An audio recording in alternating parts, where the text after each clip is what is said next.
এই যে কি করছো? মা বলছিল কলা গাছে নাকি সেই কলা ভাজি পড়েছে। তুই এখান থেকে দেখো কোন গাছটা? কোথায়?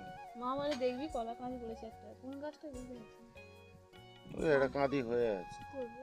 ওই বড় কাঁদি। ও এই পাতা ঢাকা পড়ে না, এদিকে কথা বলছিল, এদিকে তো এটা পড়েছে আমি দেখেছি, এদিকে একটা পড়েছিল মা বলছে। রোদ আছে। আমাদের জানালা দিয়ে মনে হয় দেখা যাবে না। হুম। চলো নিচে যাই তো দেখি। মা বলে মোচাটা পেরে নিয়েছি। পরপর দেখো আমি মনে করেছি ইয়ে হচ্ছে লাল লাল হয়ে গেছে, এগুলো ঝরে গিয়ে এবার আম হয় না। হুম।